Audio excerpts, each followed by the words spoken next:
ನಮಸ್ಕಾರ, ನೀವು ನೋಡ್ತಾ ಇದ್ದೀರಾ ಸ್ಪೀಡ್ ನ್ಯೂಸ್ ಕನ್ನಡ. ನಾನು ಸಂತೋಷ್ ಕಶ್ಯಪ್. ಪ್ರಧಾನಿ ಮೋದಿ ಅವರು ದೇಶವನ್ನು ಉದ್ದೇಶಿಸಿ ಮಾಡಿದಂಥ ಭಾಷಣದಲ್ಲಿ ಕೊಟ್ಟಂತಹ ಒಂದಷ್ಟು ಸಂದೇಶಗಳು ಅವರವರದ್ದೇ ರೀತಿಯಲ್ಲಿ ದೇಶದೆಲ್ಲೆಡೆಯೂ ಕೂಡ ಚರ್ಚೆಯಾಯಿತು. ಮೋದಿಯವರು ಕೊಟ್ಟಂತಹ 7 ಸಂದೇಶಗಳ ಪೈಕಿ ಪ್ರಮುಖವಾಗಿ ಮಧ್ಯಪ್ರಾಚ್ಯ ದೇಶಗಳ ಯುದ್ಧದ ಪ್ರಭಾವದಿಂದ ಸಂಕಷ್ಟದ ಪರಿಸ್ಥಿತಿಯನ್ನು ಎದುರಿಸೋದಕ್ಕೆ ಸಿದ್ಧರಾಗಬೇಕು ಅನ್ನುವಂಥ ಸೂಚನೆಯನ್ನು ಕೊಟ್ರ. ಹೀಗಾಗಿ ಪೆಟ್ರೋಲ್, ಡೀಸೆಲ್, ಈ ಇಂಧನ ತೈಲಗಳ ಮಿತವ್ಯಯ ಮಾಡಬೇಕು ಅನ್ನುವಂಥದ್ದನ್ನು ಮೊನ್ನೆಯಿಂದಲೂ ಕೂಡ ಈ ಮಿತವ್ಯಯದ ಪಾಠವನ್ನು ಪ್ರಧಾನಿ ಮೋದಿಯವರು ಮಾಡ್ತಾನೇ ಇದ್ದಾರೆ, ದೇಶವನ್ನು ಉದ್ದೇಶಿಸಿ ಹೇಳ್ತಾನೆ ಇದ್ದಾರೆ. ಅವರನ್ನೇ ಪ್ರಶ್ನಿಸಲಾಗಿತ್ತು ಸೋಷಿಯಲ್ ಮೀಡಿಯಾ ಪ್ಲ್ಯಾಟ್ಫಾರ್ಮಲ್ಲಿ. ನೀವೇ ಇದನ್ನು ಫಾಲೋ ಮಾಡ್ತೀರಾ? ನಿಮ್ಮ ಬೆಂಗಾವಲು ಪಡೆಯಲ್ಲಿ ಇಷ್ಟೊಂದೆಲ್ಲ ಕಾರ್ಗಳಿದ್ದಾವೆ, ಇಷ್ಟು ಜನ ಇದ್ದಾರೆ ಅನ್ನುವಂಥದ್ದು. ಹೀಗಾಗಿ ಇವತ್ತು ಪ್ರಧಾನಮಂತ್ರಿ ಕಚೇರಿಯಿಂದ ಬಂದಿರುವಂಥ ಆದೇಶದಲ್ಲಿ ಅವರದ್ದೇ SPG ಫೋರ್ಸ್ ಏನಿದೆ 50% ಅದರಲ್ಲೇ ಕಟ್ಟಾಗಿದೆ. ಹೀಗಾಗಿ ಅವರೇ ಒಂದು ಮೇಲ್ಪಂಕ್ತಿಯನ್ನು ಹಾಡಿ ತಾವೇ ಒಂದು ಸಂದೇಶವನ್ನು ಕೊಡ್ತಾ ಇದ್ದಾರೆ, ದೇಶದೆಲ್ಲೆಡೆಯೂ ಕೂಡ ಇಂಥದ್ದನ್ನು ಫಾಲೋ ಮಾಡಿ ಅನ್ನುವಂಥದ್ದು. ಹೀಗಾಗಿ ಏನಿದು ಮೋದಿ ಅವರ ಮಿತವ್ಯಯದ ಪಾಲಿಟಿಕ್ಸ್ ಅನ್ನುವಂಥದ್ದೇ ಈ ಹೊತ್ತಿನ ವಿಶೇಷ ಚರ್ಚಾ ಕಾರ್ಯಕ್ರಮ, ಮೋದಿ ಮಿತವ್ಯಯ ಪಾಲಿಟಿಕ್ಸ್.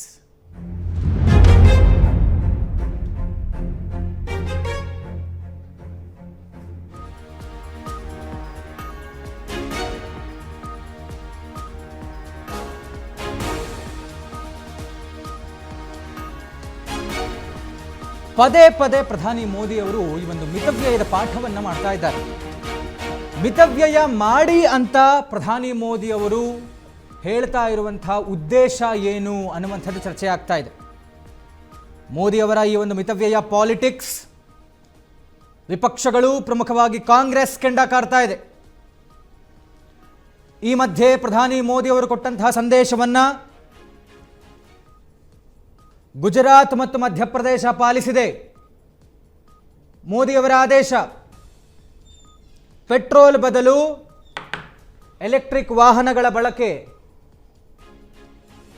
ಕರ್ನಾಟಕದವರು ಕೂಡ ಮೋದಿಯವರ ಸಂದೇಶವನ್ನ ಪಾಲಿಸ್ತಾರಾ ಅನ್ನುವಂಥ ಪ್ರಶ್ನೆ ಕಾಡ್ತಾ ಇದೆ.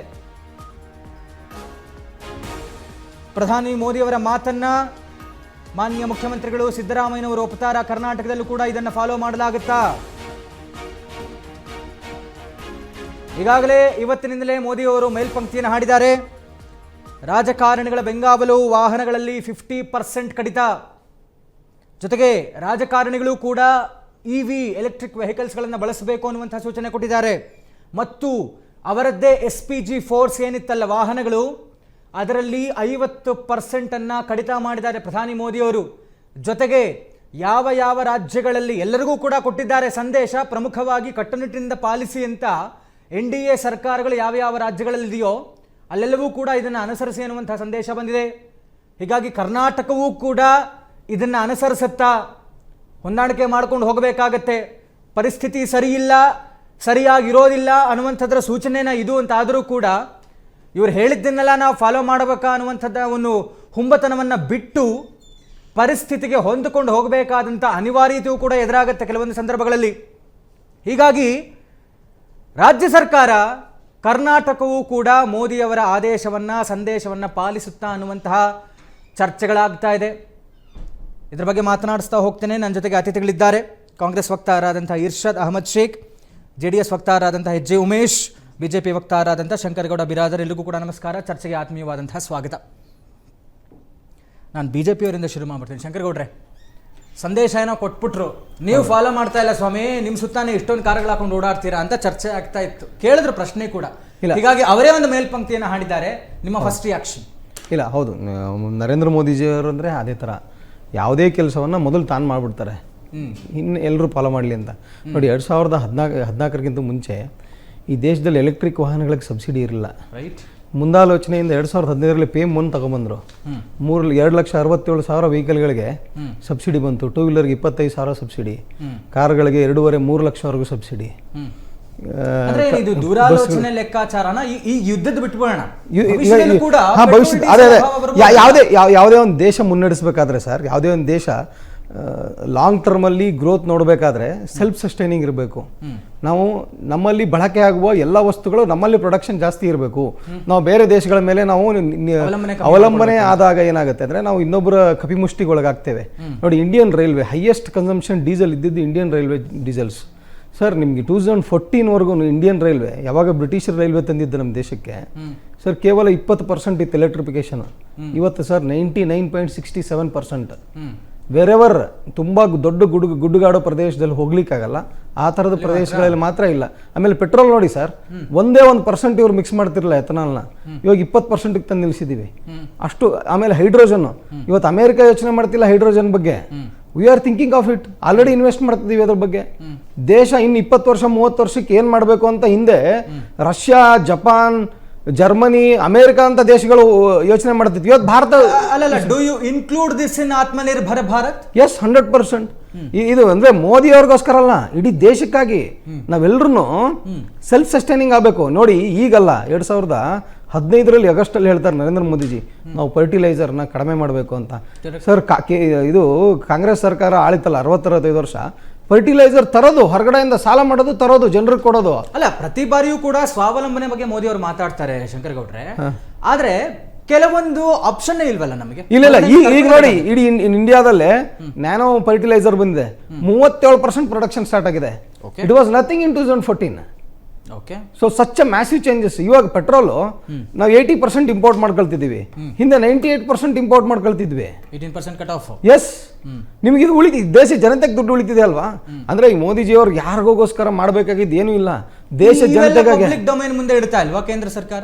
ಇಟ್ಟಿದೆಯಲ್ಲ, ಇಲ್ಲ ಎಲ್ಲ ಜನರ ಮುಂದೆ ಇದೆಯಲ್ಲ ಸರ್, ನಮ್ಗೆ ಕಣ್ ಕಾಣಿಸ್ತಿಲ್ಲ ಸರ್. ಇನ್ನೊಂದು ನೋಡಿ, ನಾವು ಹಿಂದೆ ನಾನೇ ಹಳ್ಳಿಲಿ ಇದ್ದೆ 2014-15 ಇಲ್ಲ ಸಾರಿ ಬೆಂಗಳೂರು ಬಂದ್ಬಿಟ್ಟಿದ್ದೆ. ಅದಕ್ಕಿಂತ ಮುಂಚೆ ಸರ್ ಸಂಜೆ ನಮ್ಮ ಮನೆಯಲ್ಲಿ ಈ ಸೀಮೆ ಎಣ್ಣೆಯಿಂದ ಲೈಟ್ ಉರಿಸ್ತಾ ಇದು ಮನೆಗೆ ದೀಪ ಹಚ್ತಿದ್ವಿ, ಅದನ್ನು ಇಂಪೋರ್ಟ್ ಮಾಡ್ಕೊಳ್ತಿದ್ದು. ಹಿಂದೆ ಇವರು ರೇಟ್ ಜಾಸ್ತಿ ಆಯ್ತು ಇಂಟರ್ನ್ಯಾಷನಲ್ ಲೆವೆಲಲ್ಲಿ ಅಂತ ಹೇಳಿ 1,50,000 ಕೋಟಿ ಆಗಿನ ಟೈಮಲ್ಲಿ ಸಾಲ ಮಾಡಿದ್ರು. ಅದನ್ನ ತೀರ್ಸಕ್ 3.5 ಲಕ್ಷ ಕೋಟಿ ಕಟ್ಟಬೇಕಾಯ್ತು ಕೇಂದ್ರ ಸರ್ಕಾರ. ಇಷ್ಟೆಲ್ಲ ಅದ್ಭುತವಾಗಿರೋ ಕೆಲಸಗಳನ್ನ ಮೋದಿ ಸರ್ಕಾರ ಮಾಡಿದೆ. ಇವತ್ತು ನೋಡಿ ದೇಶದ ಜನತೆ ನೋಡಿ, ಆಯ್ತಪ್ಪ ಮೋದಿ ಸರ್ಕಾರ ಮಾಡಿರೋ ಕೆಲಸ ಸರಿ ಇಲ್ಲ ಅಂದ್ರೆ ದೇಶ ಇವತ್ತು ಹೊತ್ತೂರಿತಿತ್ತು. ದೇಶದ ಜನತೆ ಅದನ್ನು ಸ್ವಾಗತಿಸಿದ್ದಾರೆ. ಹೌದು, ಜಗತ್ತಿನಲ್ಲಿ ವಾರ ಆಗ್ತಿದೆ, ನಾವು ನಮ್ಮ ದೇಶಕ್ಕಾಗಿ ನಾವು ನಮ್ಮ ಕಾಲದಲ್ಲಿ ನೆಟ್ಗಿತ್ತಪ್ಪ, ಇಂಥ ಪರಬಾದ ಪರಿಸ್ಥಿತಿ ತಂದ್ಬಿಟ್ರು ಅಂತ ಹೇಳ್ತಾ ಇದ್ದಾರೆ ವಿಪಕ್ಷಗಳು. ನೋಡಿ ಅವ್ರದ್ದು ಹೆಂಗ್ ನೆಟ್ಗಿತ್ತು ಅಂದ್ರೆ, ವೀರಪ್ಪ ಮೊಯ್ಲಿ ಅವ್ರು ಹೇಳ್ತಾರೆ 2010ರಲ್ಲಿ ಅನ್ಕೋತೀನಿ 8 ಗಂಟೆ ಮೇಲೆ ನಾವು ಪೆಟ್ರೋಲ್ ಬಂಕ್ ಬಂದ್ ಮಾಡ್ಬಿಡ್ತೀವಿ. ಚಿದಂಬರಂ ಅವ್ರು ಹೇಳ್ತಾರೆ ಏನೋ ನೀವು ಚಿನ್ನ ಪರ್ಚೇಸ್ ಮಾಡಬೇಡಿ. ಇದು ಅವಾಗ ಯಾವ ವಾರ ಇರಲಿಲ್ಲ, ದೇಶದಲ್ಲಿ ಏನೂ ಆಗಿರ್ಲಿಲ್ಲ.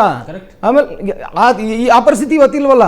ಆಮೇಲೆ ಮನಮೋಹನ್ ಸಿಂಗ್ ಅವ್ರು ಹೇಳ್ತಾರೆ ನೀವು ಬೆಲೆ ಏರಿಕೆ ಜೊತೆಗೆ ಬದುಕುವ ಒಂದು ಇದಕ್ಕೆ ರೂಢಿ ಮಾಡ್ಕೋಬೇಕು ಅಂತ ಹೇಳ್ತಾರೆ. ಎಲ್ಲವೂ ಇವತ್ತು ಚೇಂಜ್ ಆಗಿದೆಯಾ ಭಾರತದಲ್ಲಿ? ಎಷ್ಟು ದೊಡ್ಡ ಪ್ರಮಾಣದಲ್ಲಿ ಇವಿ ಬಂದಿದೆ. ಇವತ್ತು ನಾವು 8% ಬಂದು ನಿಂತ್ಕೊಂಡಿದ್ದೀವಿ. ಚೈನಾ 1990ರಲ್ಲಿ ಇವಿ ಬಗ್ಗೆ ಸ್ಟಡಿ ಮಾಡಕ್ಕೆ ಸ್ಟಾರ್ಟ್ ಆಯಿತು. 2009 ಇಂಪ್ಲಿಮೆಂಟೇಷನ್ ಆಗ್ಬಿಡ್ತಾ ದೇಶದಲ್ಲಿ. ನಮ್ಮಲ್ಲಿ ಸ್ಕೀಮ್ಗಳೇ ಬರಲಿಲ್ಲ. ಏನ್ ಮಾಡಿದಾರೆ ಎಲ್ಲಿ ಮಾಡ್ತು ಹೇಳಿ? ಇವ್ ಚೀನಾ 51% ಇವಿ ಮೇಲೆ ನಡೀತಿದೆ. ನಮ್ಮಲ್ಲಿ 2015ರಿಂದ PAM 1 PAM 2 ಸುಮಾರು ಸ್ಕೀಮ್ಗಳು. ಕರ್ನಾಟಕಕ್ಕೆ 6,800 ಬಸ್ಗಳು ಎಲೆಕ್ಟ್ರಿಕ್ ಇಂದ ಬಂದಿದೆ. ಅದೇ 6,800 ಬಸ್ಗಳು ಡೀಸೆಲ್ ಮೇಲೆ ಓಡಾಡೋ ಪರಿಸ್ಥಿತಿ ಇದ್ರಂದ್ರೆ BMTCನೂ ಮುಚ್ಚಿ ಹೋಗ್ತಿತ್ತು, ದೇಶದಕ್ಕೂ ಒಂದು ಹೊರೆ ಆಗ್ತಿತ್ತು. 60 ಲಕ್ಷ ಸರ್ ಒಂದು ಬಸ್ಗೆ ಸಬ್ಸಿಡಿಲಿ ಕೊಟ್ಟಿರೋದು. ಇವ್ರ ಸಾಧನೆ ಹೇಳಿ ನೋಡಿ. ಇದೇ ರಾಜ್ಯ ಸರ್ಕಾರ ಬಂತು, 3 ಬಾರಿ ಡೀಸೆಲ್ ಬೆಲೆ ಜಾಸ್ತಿ ಮಾಡ್ತು, 2 ಬಾರಿ ಪೆಟ್ರೋಲ್ ಬೆಲೆ ಜಾಸ್ತಿ ಮಾಡ್ತು. 2011ರಲ್ಲಿ ಕೇಂದ್ರ ಸೆಸ್ ಅಲ್ಲಿ 7 ರೂಪಾಯಿ ಕಡಿಮೆ ಮಾಡ್ತು. 2022ರಲ್ಲಿ 13 ರೂಪಾಯಿ ಕಡಿಮೆ ಮಾಡ್ತು.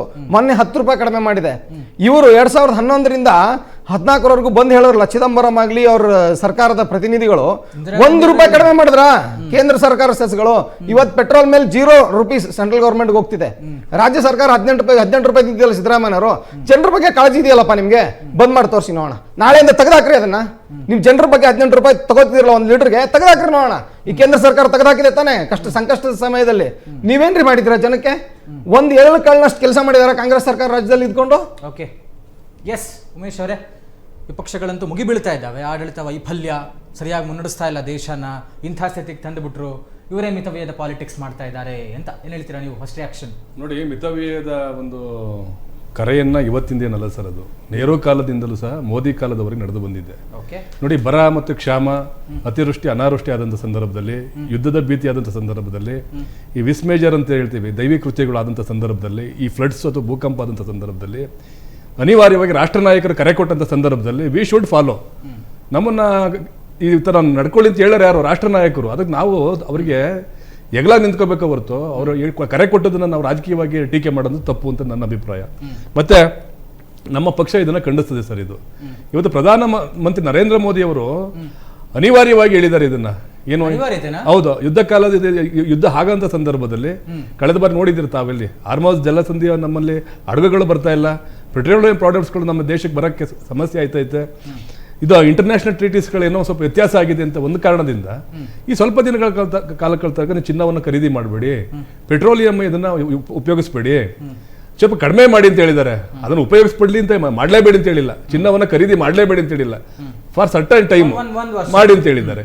ಈಗ ಚಿನ್ನವನ್ನು ಖರೀದಿ ಮಾಡಬೇಡಿ ಅಂತ ಹೇಳಿದಂಥದ್ದು ಕೇವಲ ಯಾವುದೋ ಒಂದು ವರ್ಗಕ್ಕಲ್ಲ, ಈಗ ಅದರ ದುಬಾರಿ ಆಗಿದೆ ಅಂತಾರಾಷ್ಟ್ರೀಯ ಮಾರುಕಟ್ಟೆಯಲ್ಲಿ, ಆಮದು ಸುಂಕ ಜಾಸ್ತಿ ಆಗ್ತಾ ಇದೆ. ಹಾಗಾಗಿ ದಯಮಾಡಿ ಇದನ್ನು ಮಾಡಬೇಡಿ ಅಂತ ಹೇಳಿದ್ದಾರೆ. ಇದು ಜನರ ಹಿತದೃಷ್ಟಿಯಿಂದ ಹೇಳಿರೋದು. ಒಂದು ನಮ್ಮ ಹತ್ರ ದುಡ್ಡಿದೆ ಸ್ವಾಮಿ, ನಾವು ಹಾಕೊಂಡು ತಿರುಗ್ತೀವಿ ಮೈ ಮೇಲೆಲ್ಲ ಬಂಗಾರ, ನಿಮ್ಗೇನು ಪ್ರಾಬ್ಲಮ್ ಸರ್? ಅದು ಆಗಂತವ್ರಿಗೆ ಅದು ಅಪ್ಲೈ ಆಗಲ್ಲ. ಯಾರಿಗೆ ಹಣ ಇರೋರಿಂಥವ್ರಿಗೆ ಅಥವಾ ಅತಿ ಹೆಚ್ಚು ಹಣ ಟ್ಯಾಕ್ಸ್ ಕಟ್ಟಂತವ್ರಿಗೆ, ದುಡ್ಡಿರೋಂಥವ್ರಿಗೆ ಅದು ಅಪ್ಲೈ ಆಗಲ್ಲ ಬಿಡಿ. ಜನಸಾಮಾನ್ಯ ಹಿತದೃಷ್ಟಿಯಿಂದ ಮೋದಿ ಅವರು ಹೇಳಿದ್ದಾರೆ, ಅದನ್ನು ನಾವು ಟೀಕೆ ಮಾಡುವಂಥದ್ದು ತಪ್ಪು ಅಂತ ಹೇಳಿ ಹೇಳ್ತೀವಿ. ಒಂದು ಈಗ ಚಿನ್ನವನ್ನು ಖರೀದಿ ಮಾಡಬೇಡಿ ಅಂತ 1961 ಜೂನ್ 5ನೇ ತಾರೀಕು ತಾವು ನೋಡಿ ಮ್ಯಾಗಝಿನ್ಸ್ ಅನ್ನ ಮಾನ್ಯ ಈ ದೇಶದ ಪ್ರಧಾನಮಂತ್ರಿ ಆದಂತ ಇಂದಿರಾ ಗಾಂಧಿ ಅವರು ಕರೆ ಕೊಟ್ಟಿದ್ದಾರೆ. ಈ ಸಂದರ್ಭದಲ್ಲಿ ಚಿನ್ನವನ್ನು ಖರೀದಿ ಮಾಡಬೇಡಿ, ದೇಶ ಸಂಕಷ್ಟದಲ್ಲಿದೆ, ಅಂತಾರಾಷ್ಟ್ರೀಯದಲ್ಲಿ ಇದರ ಬೆಲೆ ಜಾಸ್ತಿ ಇದೆ ಅಂತ ತಪ್ಪ. ಅದು ದೇಶದ ಪ್ರಧಾನಿ ಹೇಳಿದಂತ ಸಂದರ್ಭದಲ್ಲಿ ನಾವೆಲ್ಲ ಕೈ ಜೋಡಿಸಿದೀವಿ ಆ ಸಂದರ್ಭದಲ್ಲಿ. ಅದಾದ್ಮೇಲೆ 1962 ದೇಶದ ಪ್ರಧಾನ ಮಂತ್ರಿ ಆಗಿದ್ದಂತ ನೆಹರೂರವರು ಏನವತ್ತು ನಮ್ಮ ಲಡಾಖ್ನಲ್ಲಿ ಸೈನಿಕರಿಗೆ ಸಂಬಂಧಪಟ್ಟಂತ ಶೂಗಳು ಇರಲಿಲ್ಲ ಸರ್. ಅವತ್ತು ಕ್ಯಾನ್ವಾಸ್ ಶೂ ಹಾಕೊಂಡಲ್ಲಿ ಸಂದರ್ಭದ ದೇಶ ಕಾಯ್ತಾ ಇರ್ತಾರೆ, ಒಂದೇ ಒಂದು ಕರೆ ಕೊಡ್ತಾರೆ.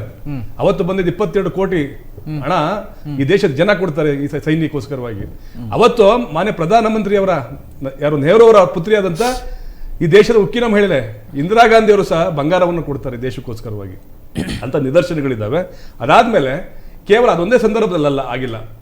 ಈಗ ದೇವರಾಜ ಅರಸು ಅವರು ಹಿಂದುಳಿದ ವರ್ಗದ ಕಲ್ಯಾಣಕ್ಕೋಸ್ಕರವಾಗಿ ತಮ್ಮ ಸಿಬ್ಬಂದಿಯನ್ನು ನೇಮಕ ಮಾಡೋದಿಲ್ಲ, ನೇಮಕಾತಿನೇ ಮಾಡೋದಿಲ್ಲ ಸರ್ 1 ವರ್ಷ. ಏನಕ್ಕೆ ಅಂತಂದ್ರೆ ಇದು ರಾಜ್ಯದ ಹಿತದೃಷ್ಟಿಯಿಂದ ಅಂತ ಹೇಳಿ ವೀರೇಂದ್ರ ಪಾಟೀಲ್ ಅವರು ಅವರ ಅಧಿಕಾರಾವಧಿಯಲ್ಲಿ ತಮ್ಮ ಬೆಂಗಾಲು ಪಡೆ ವಾಹನಗಳನ್ನು ನಿಲ್ಲಿಸ್ತಾರೆ, ಬೇಡ ನನಗೆ ಹೆಚ್ಚಿನ ಸೆಕ್ಯೂರಿಟಿ ಬೇಡ ಅಂತ ಹೇಳಿ.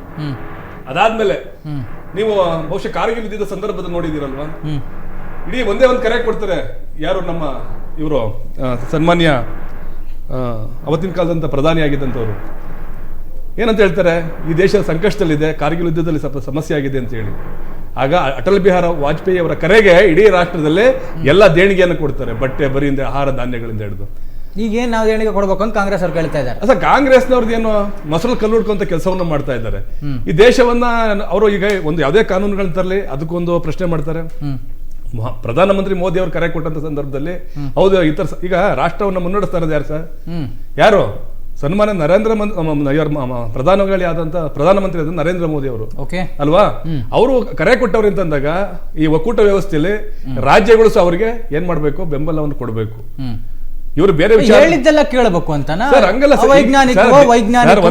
ಪರಾಮರ್ಶೆ ಮಾಡಿ. ಈಗ ಒಂದು ದೇಶವನ್ನ ಮುನ್ನಡೆಸುವಂತವ್ರು ಈಗ ಅವೈಜ್ಞಾನಿಕವಾಗಿ ನಡೆಸ್ತಾ ಇದ್ದಾರ ಅಲ್ಲ ಅಂತ ಇವ್ರು ಹೇಳ್ತಾರೆ. ಕಾಂಗ್ರೆಸ್ನವ್ರಿಗೆ ಏನು ಅಂತ ಹೇಳಿದ್ನಲ್ಲ, ಅವರು ಎಲ್ಲಾ ಕಡೆನೂ ಎಲ್ಲಾ ಸಂದರ್ಭದಲ್ಲೂ ಇದನ್ನ ಹೇಳ್ತಾರೆ. ಈ ದೇಶದ ಹೊರದೇಶಕ್ಕೆ ಹೋಗ್ಬಿಟ್ಟು ಕೋವಿಡ್ ಟೈಮ್ ಅಲ್ಲಿ ತಟ್ಟೆ ಹೊಡೆದ್ರಿ, ಗಂಟೆ ಹೊಡೆದ್ರಿ, ಅದು ಅವೈಜ್ಞಾನಿಕ ಅಲ್ವೇನ್ರಿ ಶಂಕರ್ ಗೌಡ್ರೆ? ಅವೈಜ್ಞಾನಿಕ ಅಲ್ವಾ? ಒಂದ್ ನಿಮಿಷ ಕೇಳಿ, ನಿಮ್ಗೆ ಈಗ ಎಕನಾಮಿಕ್ಸ್ ಅಲ್ಲೇ ಬರುತ್ತೆ. ಮೊದಲು ಈ ದೇಶದ ಜನತೆಗೆ ಎಚ್ಚರಿಸಬೇಕು, ಅವೇರ್ನೆಸ್ ನಾವೆಲ್ಲರೂ ಹೊಂದಿದೀವಿ. ಗಂಟೆ ಹೊಡೆದು ಅಂತ ಕೇಳ್ತಾರೆ. ಆತ್ಮಸ್ಥೈರ್ಯವನ್ನು ತುಂಬ್ರಿ. ಒಂದ್ ನಿಮಿಷ ಆಯ್ತು. ಲಾಲ್ ಬಹದ್ದೂರ್ ಶಾಸ್ತ್ರಿ ಅವರು ಭಿಕ್ಷೆ ಬೇಡವ್ರಲ್ಲ ದೇಶ ಮುಂದೆ ಬಂದು ನಾವು ಯಾರು ತೀಕ್ಸಿದ್ರ ಒಂದೊತ್ತು ಉಪವಾಸ ಮಾಡಿ ಅಂತ ಹೇಳಿದ್ರು. ಯಾಕೆ? ದೇಶಕ್ಕಾಗಿ. ನಾವೆಲ್ಲರೂ ಬಿಟ್ವಿ ತಾನೆ ಉಪವಾಸ. ಹ್ಞೂ ಸರ್, ಅದು ಅವತ್ತು ಅಮೆರಿಕಾದಿಂದ ನಮ್ ದೇಶಕ್ಕೆ ಬರ್ತಿತ್ತು. ಅಮೆರಿಕ ನಮ್ಮ ಮೇಲೆ ಸ್ಯಾಂಕ್ಷನ್ ಆಗ್ತು. ಅಮೆರಿಕ ಫ್ರೀ ಆಗಿ ಗೋಧಿ ಕೊಡ್ತಿತ್ತು ನಮ್ಗೆ. ಅವತ್ತು ಕಡಿಮೆ 3 ರೂಪಾಯಿನ 2 ರೂಪಾಯಿ ರೇಟ್ ಅಲ್ಲಿ ಅದನ್ನ ಕೊಡಲ್ಲ ಅಂತ ಅಮೆರಿಕ ಹೇಳ್ತು. ಆಯ್ತು ಉಪವಾಸ ಮಾಡೋಣ, ನನ್ನ ಯುದ್ಧ ನಿಲ್ಸಲ್ಲ, ಉಪವಾಸ ಮಾಡ್ತೀವಿ ಅಂತ ಇಡೀ ದೇಶದ ಜನ ಒಂದಾದ್ರು. ಇವ್ರಿಗೆ ಆತರ ನಿಲ್ಲಕ್ ಹೇಳಿ ಇವತ್ತು ಮೋದಿ ಅವರ ಇಂಟರ್ವೆನ್ಷನ್ ಇದು ಮೋದಿ ಅವರಿಂದ ಯುದ್ಧ ಆಗ್ತಿರೋದಲ್ಲ, ಅಲ್ಲಿ ಇಸ್ರೇಲು, ಇರಾನು, ಅಮೆರಿಕದಿಂದ ಆಗ್ತಿರೋದು. ನೋಡಿ ಸರ್, ಈಗ ರಾಷ್ಟ್ರದ ಹಿತದೃಷ್ಟಿಯಿಂದ ಈ ದೇಶದ ರಾಷ್ಟ್ರ ನಾಯಕರು ಪ್ರಧಾನಮಂತ್ರಿಗಳು ಕರೆ ಕೊಟ್ಟಂತ ಸಂದರ್ಭದಲ್ಲಿ ಈ ಪ್ರತಿಪಕ್ಷ ಏನ್ ಹೇಳಿದೆ ಅದು ಕೇವಲ ಬರೀ ಟೀಕೆ ಮಾಡೋದು ಅಷ್ಟೇ ಅಲ್ಲ, ಅದು ಆಡಳಿತಕ್ಕೆ ಸ್ವಲ್ಪ ಕೈ ಜೋಡಿಸಬೇಕು ಮತ್ತೆ ಮಾರ್ಗದರ್ಶನಗಳು ನೀಡಬೇಕು. ಇವ್ರು ಹೇಳ್ತಾರೆ ಇವತ್ತು ಇರಾನ್ ಜೊತೆ ಉತ್ತಮ ಬಾಂಧವ್ಯನ ಹೊಂದಿದ್ರೆ ಈ ಸಂದರ್ಭದಲ್ಲಿ ನಮಗೆ ಪೆಟ್ರೋಲ್ ಕೆಮಿಕಲ್ಸ್ ಸಮಸ್ಯೆ ಆಯ್ತಿರ್ಲಿಲ್ಲ, ನಮಗೆ ಗ್ಯಾಸ್ ಸಮಸ್ಯೆ ಆಯ್ತಿರ್ಲಿಲ್ಲ, ಅಡುಗೆ ಸಮಸ್ಯೆ ಆಯ್ತಿಲ್ಲ ಅಂತ ಹೇಳ್ತಾರೆ. ಅವತ್ತಿನ ಇಂಟರ್ನ್ಯಾಷನಲ್ ಟ್ರೀಟೀಸ್ ಬೇರೆ ಇತ್ತು. ಇವತ್ತು ಹೇಳ್ತೀರ ನಾವು ಇರಾನ್ಗೆ ಅಕ್ಕಿ ಕೊಡ್ತಾ ಇದ್ವಿ, ಅವ್ರು ನಮಗೆ ಪೆಟ್ರೋಲಿಯಂ ಪ್ರಾಡಕ್ಟ್ಸ್ ಕೊಡ್ತಾ ಇದ್ರು. ಹಾಗಾಗಿ ಒಂದು ಬಾಂಧವ್ಯನ ಕಳ್ಕೊಂಡ್ಬಿಟ್ರು ಅವ್ರ ಜೊತೆ ಅಂತ ಹೇಳಿ. ಇವರು ಬೇರೆ ದೇಶಕ್ಕೆ ಯಾವುದೋ ರಷ್ಯಾನೋ ಇನ್ನೊಂದು ದೇಶಕ್ಕೋಸ್ಕರವಾಗಿ ಅವ್ರ ಜೊತೆ ಸೇರ್ಕೊಂಡು ನಮ್ಮ ದೇಶದ ಒಪ್ಪಂದಗಳಿಗೆ ಅವರು ಮನ್ನಣೆ ಕೊಡಲಿಲ್ಲ, ಮೋದಿ ಅವರು ದಿಟ್ಟ ನಿರ್ಧಾರಗಳನ್ನು ತಗೊಳ್ಳಿಲ್ಲ ಅಂತಾರಾಷ್ಟ್ರೀಯ ಮಟ್ಟದಲ್ಲಿ ಅಂತ ಹೇಳ್ತಾರೆ. ಯಾರು ಅವ್ರು ಮುಗಿನಾರ ಕಾಂಗ್ರೆಸ್ನವ್ರಿಗೆ.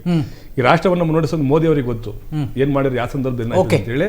ಹಾಗಾಗಿ ಎಲ್ಲ ಒಂದ್ ಕಡೆ ವಿ ಶುಡ್ ಫಾಲೋ. ಆಮೇಲೆ ಈಗ ನಾವೇನಾಗಿ ಸರ್, ನಾವು ಬದಲಾವಣೆ ಆಗ್ಬೇಕು ಸರ್. ಅವ್ರು ಹೇಳಿದ್ದಾರೆ ಈಗ ನಾವು ಈಗ ಸುಮಾರು 40 ರಾಷ್ಟ್ರಗಳಲ್ಲಿ ಸರ್ ಈ ಇದನ್ನೆಲ್ಲ ಮಿತವ್ಯಯನ ಒಂದು ಪಾಲಿಸಿ ಅನುಸರಿಸಿದ್ದಾರೆ. Okay, we are too late ಅಂತ 40 ಹೌದು ಹೌದು ಆ ತರ ಹೋದ್ರೆ ನಾವು ಇನ್ನೂ ಅನುಸರಿಸ್ತಲೇ ಇಲ್ಲ. ದೇಶದ ಅಭಿವೃದ್ಧಿಗೆ ನಾವು ಪಣ ತೊಡಬೇಕಲ್ವಾ. ಹಾಗಾಗಿ ನಮ್ಮ ಪಕ್ಷ, ನಮ್ಮ ಮಾಜಿ ಪ್ರಧಾನ ಮಂತ್ರಿ ದೇವೇಗೌಡರು ಹೇಳಿದ್ದಾರೆ, ರಾಷ್ಟ್ರ ನಾಯಕರು, ಹೌದು ಮೋದಿ ಹೇಳಿರೋದು ಸತ್ಯವಾಗಿದೆ ಅಂತ ಹೇಳಿ ನಮ್ಮ ನಾಯಕರಾದಂತ ಕುಮಾರಸ್ವಾಮಿ ಅವರು ಹೇಳಿದ್ದಾರೆ, ನಮ್ಮ ಯುವ ಘಟಕದ ಅಧ್ಯಕ್ಷರಾದಂತ ನಿಖಿಲ್ ಕುಮಾರಸ್ವಾಮಿ ಅವರಿಗೆ ಧ್ವನಿಗೂಡಿಸಿ ಹೇಳಿದ್ದಾರೆ. ಪ್ರಧಾನಮಂತ್ರಿ ಅವರು ಹಿತದೃಷ್ಟಿಯಿಂದ ಏನ್ ಹೇಳಿದ್ದಾರೆ, ದೇಶದ ಹಿತದೃಷ್ಟಿಯಿಂದ